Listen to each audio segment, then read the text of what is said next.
جہاں تمہاری عزت نہ ہو وہاں زیادہ دیر رکنا خود کی توہین کرنے کے برابر ہے۔ اگر تم کسی کا دل جیتنا چاہتے ہو تو سب سے پہلے اپنی زبان پر قابو پانا سیکھو۔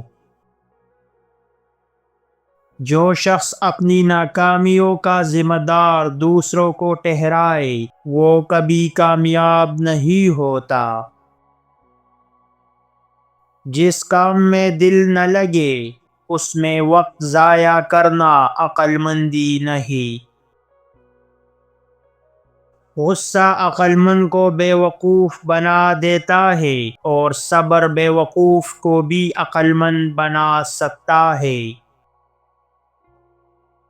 اپنے دشمن کو ہمیشہ قریب سے دیکھو کیونکہ دور سے نظر آنے والا خطرہ چھوٹا لگتا ہے۔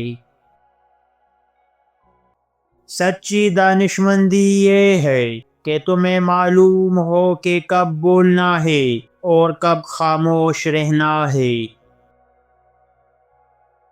جو چیز وقت سے پہلے اور نصیب سے زیادہ ملے وہ زیادہ دیر قائم نہیں رہتی۔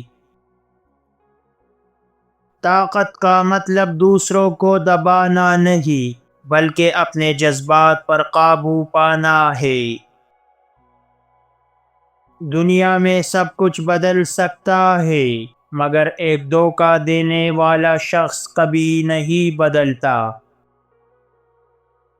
زندگی میں دو چیزیں ہمیشہ یاد رکھو، کسی کا احسان اور کسی کا دھوکہ مت بھولو۔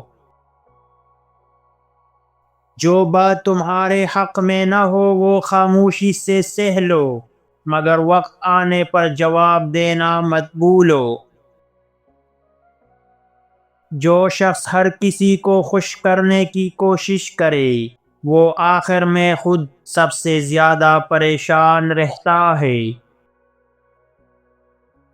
دھوکہ دینے والے سے ہمیشہ محتاط رہو کیونکہ وہ دوبارہ وار ضرور کرے گا۔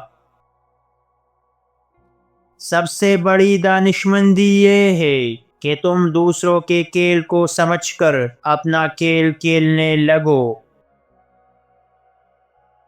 ایسے لوگوں سے اپنی عزت کروانے کے 4 بہترین اصول جو آپ کی پرواہ نہیں کرتے۔ نمبر 1، خود کو کمزور مت دکھائے۔ اگر آپ خود اپنی عزت نہیں کریں گے تو دوسرا بھی نہیں کرے گا۔ اپنے الفاظ، لہجے اور رویے میں خود اعتمادی پیدا کرے۔ نمبر 2، زیادہ جھکنے اور ہر بات پر ہاں کہنے سے بچے۔ جو لوگ ہر وقت دوسروں کو خوش کرنے کی کوشش کرتے ہیں وہ اکثر عزت کو دیتے ہیں۔ اپنے فیصلوں پر قائم رہے اور ہر چیز کے لیے ہاں مت کہے۔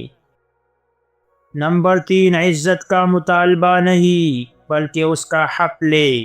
دوسروں سے یہ توقع نہ رکھے کہ وہ خود بخود آپ کی عزت کریں گے بلکہ اپنے کردار، الفاظ اور عمل سے ثابت کرے کہ آپ قابل عزت ہیں۔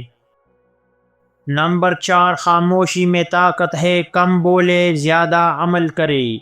بہت زیادہ بولنے اور ہر وقت وضاحت دینے سے بچے۔